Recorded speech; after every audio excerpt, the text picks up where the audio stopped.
Bonjour tout le monde.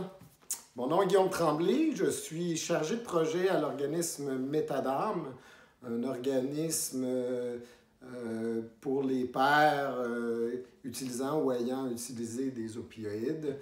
Mon rôle au sein même de cet organisme-là est de coordonner le programme de formation Profane 2.0 qui est développé conjointement et donné aussi conjointement avec l'Association des intervenants en dépendance du Québec et aussi en collaboration avec le Centre de recherche de l'Institut Douglas. Tout ça rendu possible grâce aux fonds donnés par le ministère de la Santé et des Services sociaux. Donc, ceci étant dit, je ne pouvais pas être présent aujourd'hui avec vous car nous sommes en plein déploiement. Nous revenons de la Côte-Nord, nous sommes présentement au Saguenay. Là, je vous parle en ce moment de Chicoutimi. En fait, ma vue en ce moment de l'autre côté, juste là, c'est Chicoutimi-Sud. Je suis à Chicoutimi-Nord, donc j'ai le Saguenay là, qui est devant moi. Je voulais me filmer avec le Saguenay, mais c'est en contre-jour. Donc, vous allez m'avoir avec un mur blanc en arrière. Vous allez voir ma bête. Voilà, donc je voulais, pour ceux qui ne me connaissent pas, expliquer ma trajectoire rapidement. Outre mon chapeau professionnel de coordonnateur du programme, je me considère moi personnellement comme un père en rétablissement car ça fait 3 ans que je suis complètement abstinent, mais j'ai consommé des substances psychoactives plus de 25 ans. Donc j'ai des 2 chapeaux. Ce qui, pour moi, a été qui était difficile au début. Je ne savais pas trop comment me positionner là, de ce côté-là, comment en parler ouvertement. Et HR19 à Porto m'a permis de me conforter là, dans mon double statut, soit de père et de professionnel, parce que là-bas, il y avait beaucoup de gens qui disaient ouvertement leur double de statut. Et de plus en plus, on se rend compte aussi que l'apport des pairs dans les programmes et aussi dans la recherche est de plus en plus mis de l'avant. Donc voilà. Une autre expérience aussi pour moi à Harm Reduction International à Porto a été de m'initier au concept et enjeu de la réduction des méfaits, ce qui était pour moi quelque chose de nouveau venant d'autres champs d'expertise et de me les approprier. Donc, d'entrée de jeu au niveau personnel, c'est ça que HR19 m'a apporté, mais au niveau professionnel, ça m'a apporté beaucoup et c'est sur ce sujet-là que je voulais m'entretenir avec vous aujourd'hui. Donc, au niveau professionnel, c'est essentiellement 2 choses que cette conférence m'a permis plutôt, c'est d'avoir eu le privilège de présenter une affiche. Hein? On a présenté une affiche de Profane, non pas de Profane 2.0, mais à l'époque de Profane 1.0 ou de Profane originel. Donc, ça a permis, cette affiche-là, de susciter des discussions et des échanges avec plusieurs délégués et de nous pister sur des collaborations possibles dans le futur. Deuxièmement, nous avons pu aussi, je dis bien nous parce que j'étais accompagné de Daniel Guérard, là, qui n'est pas avec moi aujourd'hui pour faire la vidéo, mais qui est en train de donner une formation à Chicoutimi-Sud, de l'autre bord de la rivière que je vous pointe que vous ne voyez pas. Mais donc, nous avons pu connaître et découvrir plusieurs initiatives en prévention et prise en charge des surdoses d'opioïdes. Ceci nous a permis de tirer quelques leçons quant à l'implantation et la concrétisation de tels projets sur le terrain, mais aussi nous approprier notre propre projet, hein, Profane 2.0, pour mieux en saisir les particularités. Donc, c'est sur ces 2 aspects-là que je veux m'attarder en ce moment. Donc, dans un premier temps, la présentation de notre affiche, c'était quoi? C'était quoi notre affiche? En fait, notre affiche, je l'ai dit un petit peu plus tôt, là, c'était présenter Profane, originel. Donc, Profane, ce qui veut dire prévenir, réduire les overdoses, former, accéder à la naloxone, dis-je. C'est un programme de formation qui était donné, je dis bien était, vous allez comprendre un petit peu plus tard, là, mais qui était donné par des pairs, exclusivement par des pairs à des pairs. Donc,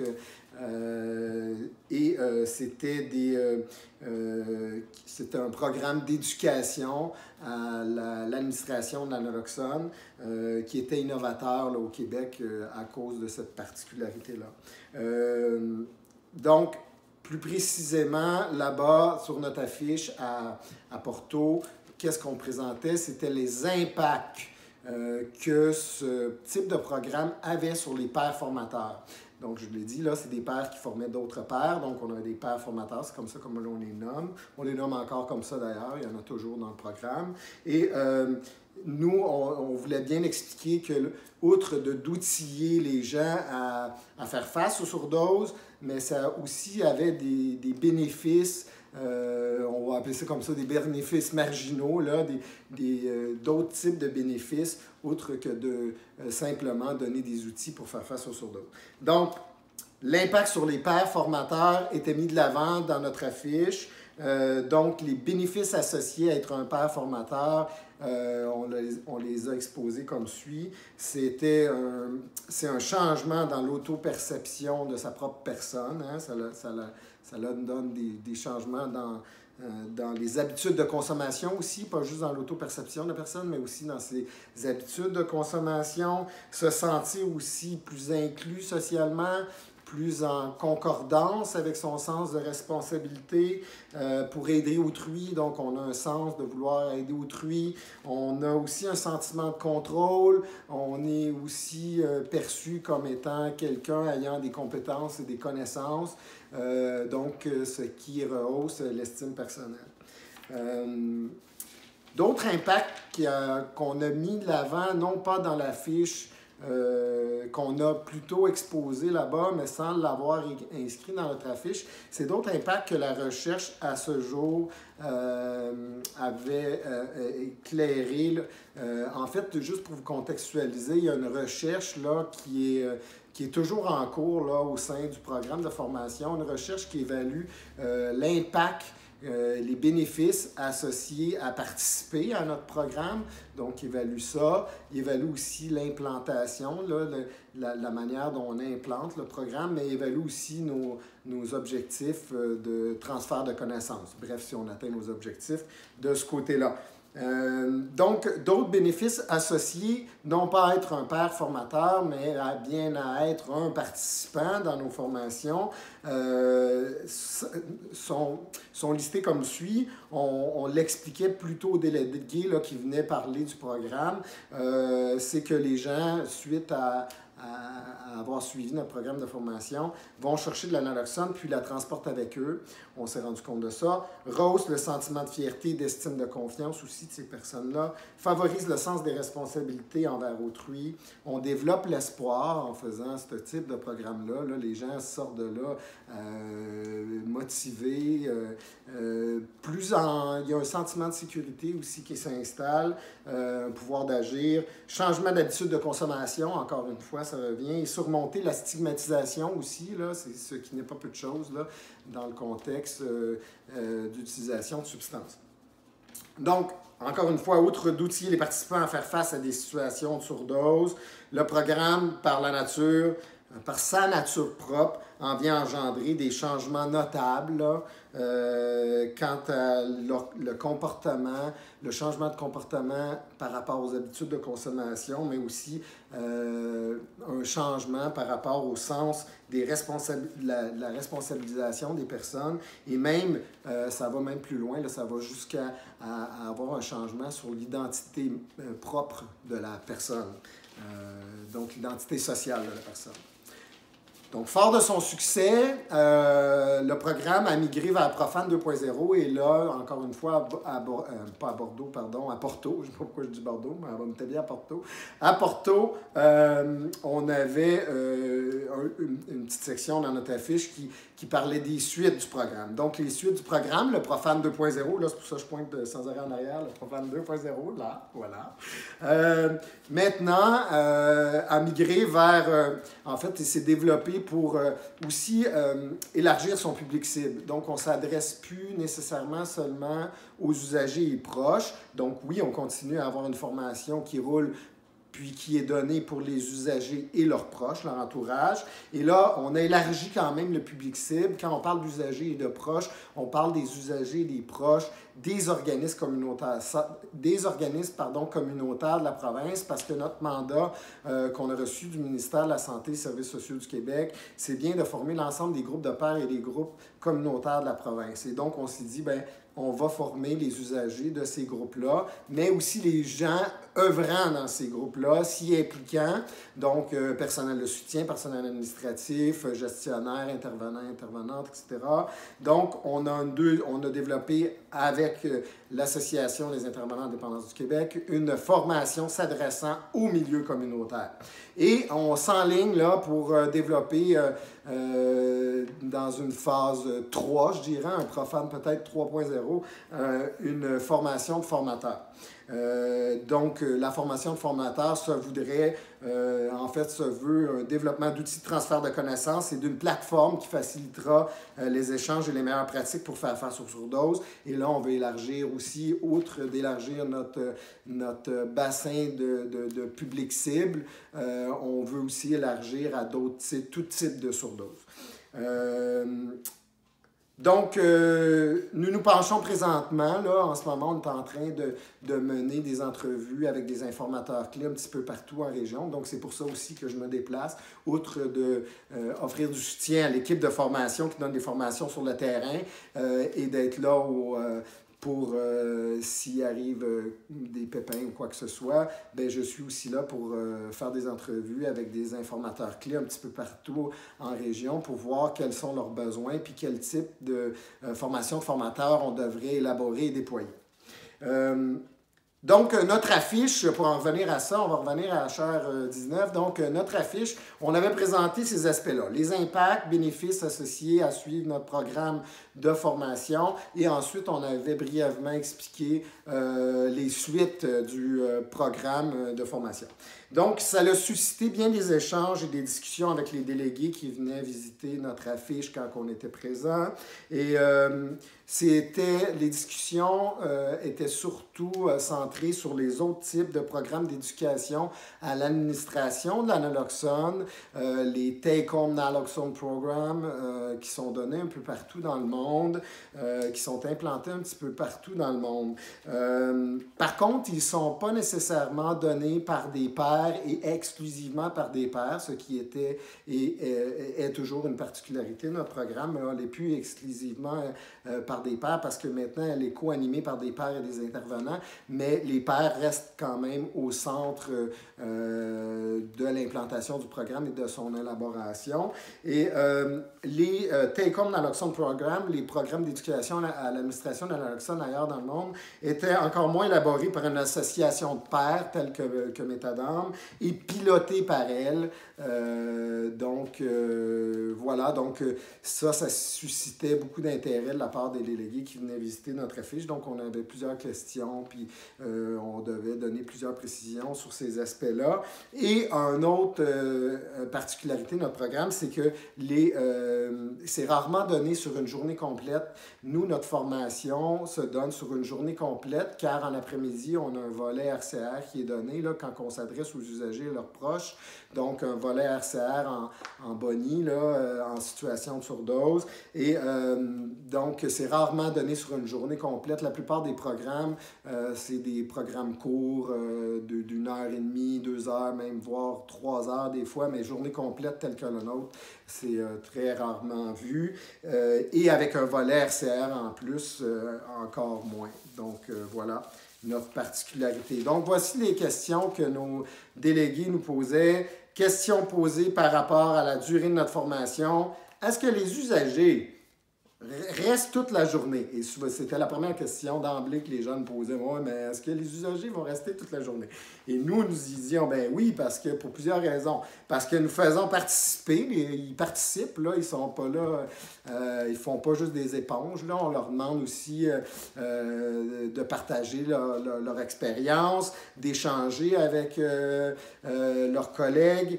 On leur permet de manipuler le matériel d'injection à la naloxone, les vaporisateurs nasaux, etc. Nous prenons aussi et avons le temps d'expliquer et de répondre aux questions qui les concernent. Donc, dans des programmes courts, on n'a pas le temps de faire ça, tandis que sur une journée complète, on a le temps. Nous abordons des aspects de la prévention des surdoses aussi. On ne fait pas juste parler de comment faire face à une surdose, mais comment l'éviter finalement. Hein? Puis ça les intéresse plus parce qu'ils ont un pouvoir d'agir concret et sont moins en position de réaction. Là. Donc, quand on aborde les messages de prévention, les différentes mesures de prévention, mais là, ça sont vraiment intéressés à les questions fuses à ce moment-là. Nous offrons aussi une contribution de 50 $, ce qui aide à affilier des gens à notre programme de formation, mais ça l'aide vraiment. Et puis, on leur offre un repas du midi.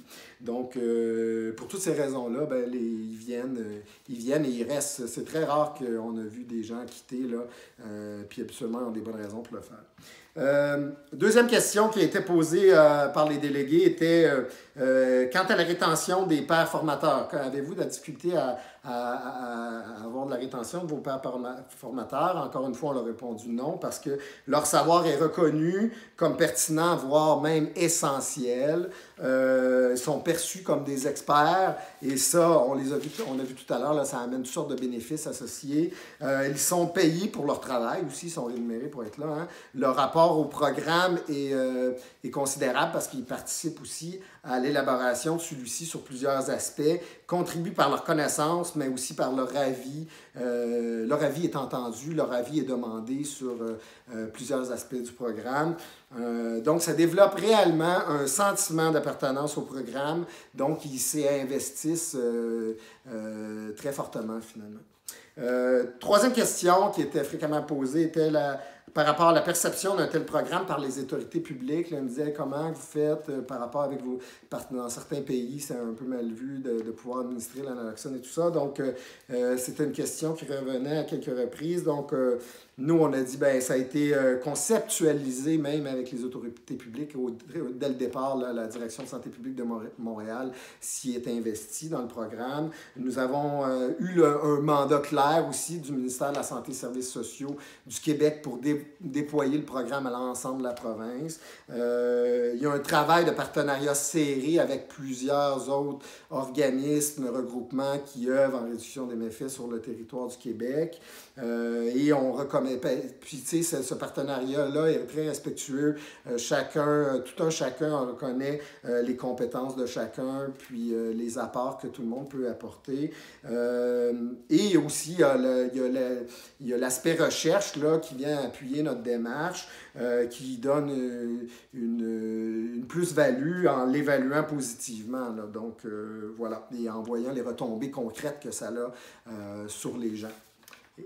Donc, voilà. Donc, il y avait un engouement de certains délégués pour les particularités de notre programme. Hein? Et donc, ce faisant, bien, les gens nous ont demandé, quelques gens, surtout, je me rappelle d'un monsieur là, qui venait du Cameroun et un autre qui venait de l'Écosse, si on serait disponible pour implanter... En fait, eux auraient aimé implanter un projet tel que le nôtre chez eux, de voir la faisabilité de tout ça, et donc si on serait ouvert à partager notre expertise. Et un autre aspect de collaboration possible, c'était aussi certains chercheurs qui venaient voir là, la particularité de notre programme et qui auraient aimé faire des comparaisons avec d'autres types de projets similaires dans le monde et nous ont demandé si nous serions ouverts à partager notre expérience. Donc, je me rappelle aussi surtout, je veux dire, une recherche qui était menée dans l'Ouest canadien par le Centre canadien de recherche sur les substances. Donc, en ajout à ces enrichissements acquis grâce à nos échanges lors de la présentation de notre affiche, on a assisté à divers ateliers, présentations. On a aussi participé à certaines discussions.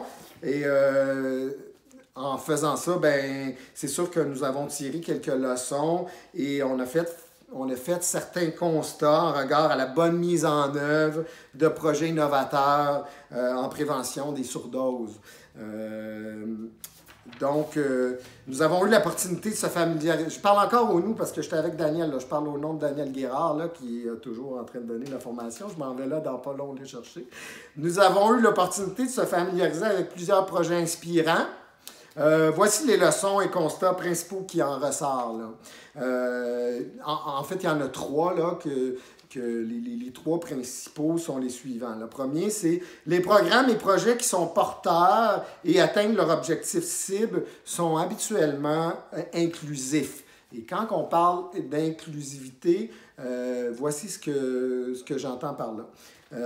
Puis qu'est-ce que j'ai constaté là-bas? C'est en fait que les pairs, ils ont leur place et doivent avoir leur place. Le savoir expérientiel étant perçu comme étant de plus en plus pertinent, je l'ai vu tout à l'heure, je l'ai dit tout à l'heure, voire essentiel à la bonne mise en œuvre de projets efficaces et efficients, peuvent exprimer leurs besoins réels hein, et les réalités vécues sur le terrain. Sans eux, on n'a pas ça, là, on n'a pas cette photo-là, on n'a pas cette vision-là. Et à cet égard, qu'est-ce que je voulais mentionner, puis qu'est-ce que j'ai cru, qu'est-ce que j'ai pu saisir là-bas, c'est que, en fait, la réduction des méfaits n'est pas une fin en soi, mais bien une approche, une philosophie d'intervention.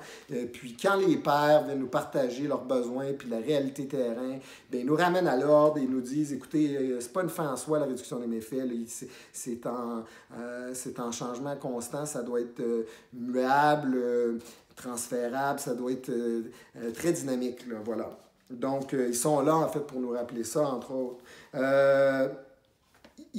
Quand je parle d'inclusivité aussi, je parle aussi des experts professionnels, des professionnels de toutes sortes qui sont indispensables là, à la bonne mise en œuvre de projets en réduction des méfaits et en prévention des surdoses. À la rigueur, en fait, non, c'est pas ça que je veux dire qu'ils amènent de la rigueur. Je ne veux pas dire à la rigueur qu'ils amènent de la rigueur, mais ils amènent de la rigueur, ils amènent de la méthode aussi, hein, une certaine méthodologie de travail, une cohérence des actions aussi, parce que souvent, c'est des gens d'expérience qui savent aussi qu'est-ce qui se passe ailleurs. Ils amènent aussi les meilleures pratiques, les bonnes pratiques à utiliser, et on peut, ces professionnels-là et ces experts-là, permettre de faire une bonne évaluation des impacts et des résultats escomptés du programme, des programmes plutôt. Il faut inclure aussi les décideurs parce que sans eux, on n'a pas moyen de moyenner, comme l'adage dit, mais ça nous donne des moyens. Ils peuvent nous en donner, du moins. Viennent aussi valider la démarche, la dédouaner, surtout dans un contexte de situation où on parle de criminalisation, donc surtout en réduction des méfaits, où souvent l'acceptabilité sociale n'est pas toujours au rendez-vous. Donc, la part des décideurs est considérable.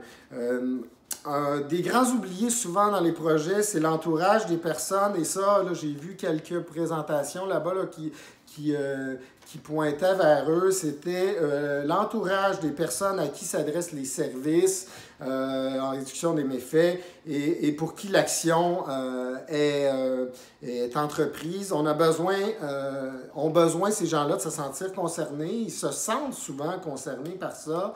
Ils ont besoin d'un support et en participant à l'implantation des programmes, bien, ils peuvent justement venir bonifier les services qu'on pourrait offrir, soit à ces personnes-là, mais aussi aux gens concernés. Peuvent jouer aussi un rôle de catalyseur pour y inclure la société civile et celle-ci doit être une alliée. Là-bas, je me suis rendu compte qu'il y avait plusieurs projets où la société civile avait été mise dans le coup, puis qui avait fait effet boule de neige et bougie d'allumage là, pour faire en sorte que le programme prenne une ampleur, atteigne vraiment ses cibles. Mais ça se fait pas sans un travail d'éducation et de sensibilisation, ça va ensemble. C'est parfois un travail de longue haleine, mais qui en vaut la peine. Deuxième constat, c'est ne pas avoir peur et à être frileux, d'aller de l'avant dans l'incertitude et l'ambiguïté, quitte à se réajuster par la suite, à se réaligner. En fait, il faut tenter, oser, essayer. C'est ça la mantra, le leitmotiv. Ça aura comme effet de mobiliser si on est sur la bonne voie. Sinon, ben, on a juste réajusté le tir. Lorsque requis, ne pas attendre et mettre sur pied des forces d'intervention spontanées pour répondre rapidement à une problématique urgente. Ici, je fais référence, entre autres, à la crise des surdoses. Solliciter l'ensemble des parties prenantes concernées, ne pas avoir peur de le faire. Donc, agir à plusieurs niveaux organisationnels, sur plusieurs plans en même temps, sur plusieurs fronts, à plusieurs échelles d'intervention, à plusieurs niveaux territoriaux. Donc, utiliser à bon escient notre militantisme, nos réseaux et le faire. Surtout le faire, c'était le mot d'ordre à HR19. Et troisièmement, ne pas attendre avant d'agir, ne pas attendre qu'il soit trop tard. La crise est à nos portes. Pour certains, elle est déjà parmi nous depuis longtemps, depuis des années. Elle peut gagner du terrain rapidement. Elle est sournoise, imprévisible, destructrice. Petite anecdote pour ma part, moi, en 1 an, j'ai 3 amis proches qui sont morts d'une surdose. J'y ai pratiquement passé pour ma part. Donc, c'est vraiment quelque chose qui existe dans votre entourage, j'en suis sûr. On est certain que les actions fonctionnent. En fait, on le sait qu'il y a des actions qui fonctionnent. Donc, pourquoi attendre? Il y a plusieurs actions qu'on peut déjà mettre en œuvre pour freiner cette crise-là, pour l'enrayer ou du moins l'atténuer. Il y a des programmes d'éducation tels que Profane. Il y a des programmes de sensibilisation, des mesures de prévention telles que l'accessibilité à l'analoxone, les centres de consommation supervisés, le drug checking, drug testing, l'analyse de substances, là, c'est quelque chose qu'on devrait mettre vraiment de l'avant, décriminalisation, légalisation, etc., etc. Mettre les pairs dans le coup n'est que bénéfice, donc pourquoi des réticences encore, de les impliquer. Bonne chose qu'il y ait de plus en plus de recherches les incluant.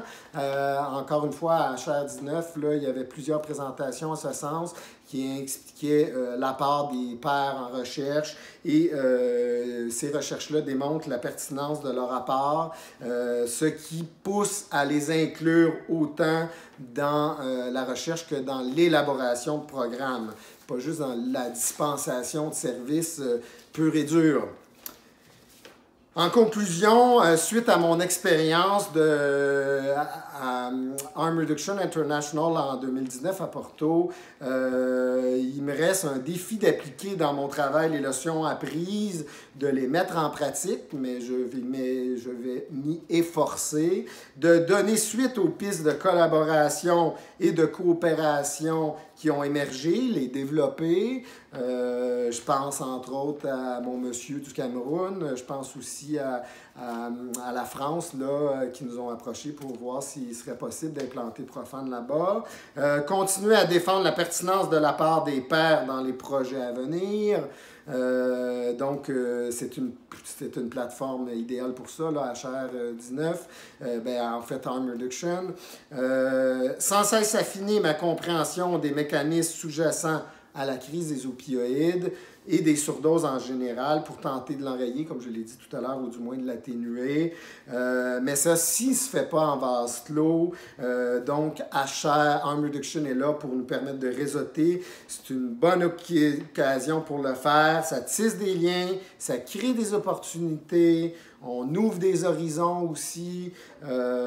C'est très inclusif comme type de conférence. Et pour HR 21, ben, j'ai bien hâte parce que nous comptons présenter où nous en sommes avec Profane 2.0 et peut-être concrétiser de nouveaux projets en prévention des surdoses et cristalliser de nouveaux liens.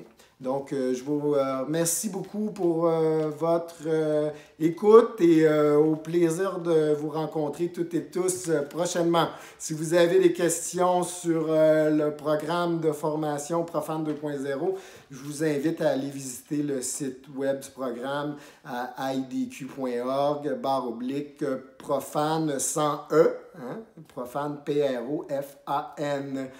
Merci beaucoup et bonne soirée. Bye bye!